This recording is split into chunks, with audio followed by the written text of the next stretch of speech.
menjelang Al-Mahdi keluar, akan wafat terlebih dahulu seorang raja Arab, penguasa Mekah dan Madinah. Mekah Madinah itu di mana letaknya? Saudi, bukan di Kuwait, bukan di Uni Emirat Arab, di Saudi. Wafat seorang raja Arab. Saya bacakan hadisnya berikut ini. Yaqtatilu inda kanzikum thalathah. Apa arti thalathah? Akan saling bergaduh, akan saling ribut, akan saling bercanggah, akan saling bertengkar, jatuh menjatuhkan, bahkan mungkin mengarah kepada perang. 3 orang putra khalifah atau putra raja ketika meninggal seorang raja pemimpin Mekah Madinah, la yasiru ila wahidin minhum, tidak seorang pun dari mereka bertiga itu yang benar-benar akan memimpin Mekah Madinah. Sebab apa? Rasul bersabda, kepemimpinan Mekah Madinah akan langsung digenggam dan dipegang oleh keturunan kandungku dari ahlul baitku, Al-Mahdi. Raja apa yang meninggal di Arab Saudi kemarin? Raja Abdullah, dalam usia 90 tahun, bulan Januari 2015. Yuk kita lihat pendiri Arab Saudi modern, namanya Raja Abdul Aziz bin Saud. Nah, beliau ini punya istri yang sangat banyak. Dari sekian istrinya, 4 orang yang resmi menjadi permaisuri kerajaan. Dari 4 orang ini lahirlah putra-putra dan putri-putri. Yang putra-putra inilah yang diangkat sebagai putra mahkota kerajaan. Jumlah mereka ada 12. Perintah beliau yang sekarang menjadi undang-undang yang tidak boleh dirubah di Arab Saudi adalah tidak boleh menjadi raja di Arab Saudi siapapun para cucu selama putra-putra mahkota masih hidup. Jadi yang menjabat sebagai raja haruslah putra mahkota. Sekarang kita hitung dari yang keempat, Pangeran Faisal, yang akhirnya menjadi Raja Faisal. Faisal meninggal dunia dengan cara dibunuh oleh keponakan kandungnya sendiri dari jarak 3 meter, ditembak. Dar der dor. Keponakan kandungnya sendiri yang membunuh, yang baru pulang dari Washington. Kenapa? Faisal raja yang berani mengembargo Amerika Serikat. 1 bulan lamanya Amerika sakaratul maut gara-gara diembargo oleh Arab Saudi. Minyak tidak boleh disalurkan ke sana. Kaum muslimin, Faisal lah yang bersumpah dalam pidatonya akan membebaskan Al-Aqsa. Dianggap Faisal ini sebuah ancaman, dia dibunuh. Meninggallah Faisal. Setelah Faisal meninggal, digantikan oleh saudaranya Khalid, Pangeran Khalid. Khalid meninggal digantikan oleh Fahad. Fahad meninggal digantikan oleh Abdullah.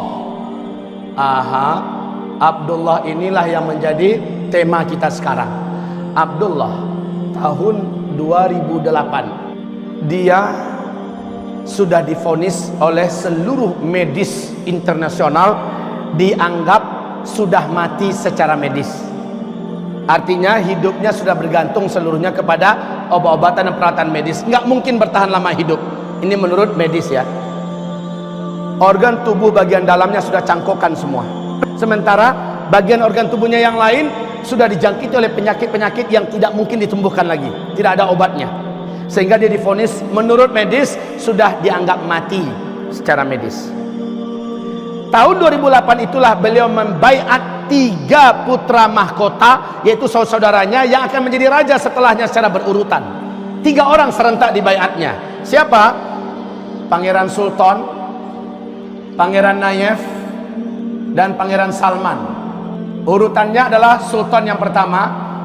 Bila Sultan meninggal langsung diganti oleh Nayef yang kedua. Nayef meninggal baru Salman yang ketiga. Nah ini siapa ini? Ini adalah Talal, Pangeran Talal. Ini termasuk orang terkaya di dunia. Ini adalah Pangeran Mukrin. 3 orang ini dibaiat. Seluruh dunia menyaksikan Abdullah membaiat karena ini live di TV. Kaum muslimin, qadarullah. Ternyata Raja Abdullah umurnya panjang. Setelah 2008, 2011 Pangeran Sultan meninggal dunia terlebih dahulu. Menyusul Pangeran Nayef tanggal 16 Juni 2012 Pangeran Nayef meninggal dunia di London karena penyakit kanker. Abdullah masih hidup. Raja Abdullah baru meninggal bulan Februari 2015.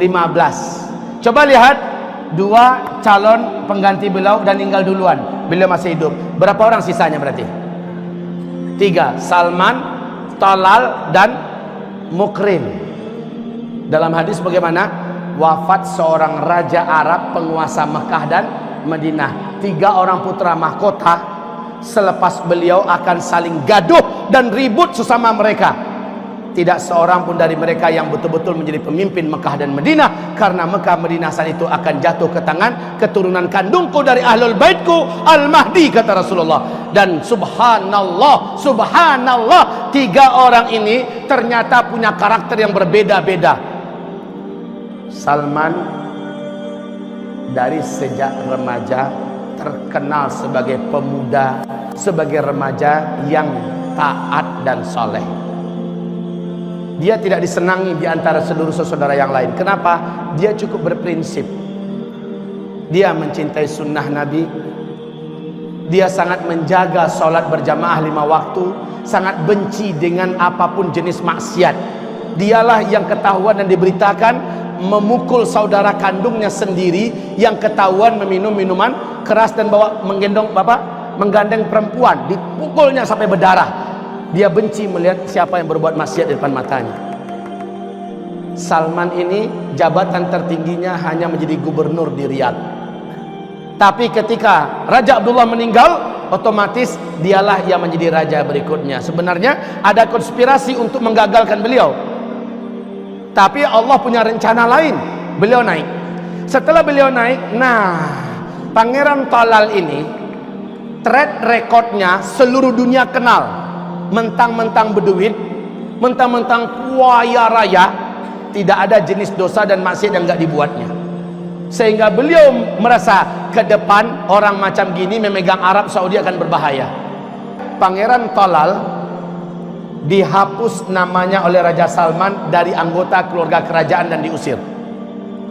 Jangankan untuk menjadi raja berikutnya, dianggap sebagai keluarga kerajaan saja sudah tidak dianggap lagi. Sementara Mukrin, Salman juga tidak ingin menjadi raja berikutnya adalah Mukrin. Sebab apa? Sebab otak, hati, daging, darah, dan jiwa si Mukrin ini berloyalitas sepenuhnya kepada Yahudi dan Amerika. Salman tidak ingin penguasa Arab berikutnya orang macam Mukrin. Walaupun namanya tidak dihapus dari anggota keluarga kerajaan, akan tetapi statusnya sebagai putra mahkota yang akan menggantikan beliau dicabutnya, dan beliau baiat 2 orang calon raja berikutnya, anak kandung almarhum putra yaitu Muhammad bin Nayef. Apabila ini meninggal, pengganti berikutnya adalah anak kandung dia sendiri, Muhammad bin Salman. Ini sudah dibaiat 3 bulan setelah beliau naik menjadi raja. Bapak Ibu, menurut Bapak Ibu, 2 orang ini sakit hati nggak kira-kira? Anak-anaknya gimana kira-kira? Jangan ditanya Pak. Apalagi anak kandungnya Talal, Al-Walid bin Talal, orang terkaya nomor 5 dunia. Gedung tertinggi yang hari ini dibuat di Jeddah 1,2 km yang disebut dengan Kingdom Tower itu yang punya Al-Walid bin Talal. Sementara bapaknya sudah dibuang dari kerajaan, maknanya dia dengan keturunannya juga sudah tidak dianggap. Pasti duit akan bicara.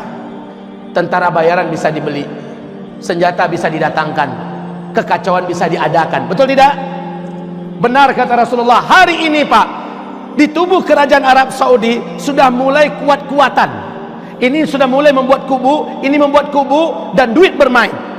Pasukan-pasukan bayaran sudah mulai disewa di mana-mana. Chaos dan keributan dirancanakan. Susah keadaan Raja Salman sekarang ini Bapak. Sudah ada rencana perebutan kekuasaan, bahkan ada upaya memberacuni dan membunuh Raja Salman. Padahal nggak pun dibunuh, beliau sudah sangat tua, beliau sudah sangat sepuh, dan sudah ada penyakit-penyakit permanen di tubuhnya. Tapi begitulah Pak, tidak ada seorang pun dari mereka bertiga yang berkuasa, karena Al-Mahdi lah yang akan memimpin. Menandakan apa ini? Dekat atau jauh lagi? Camkan ini baik-baik.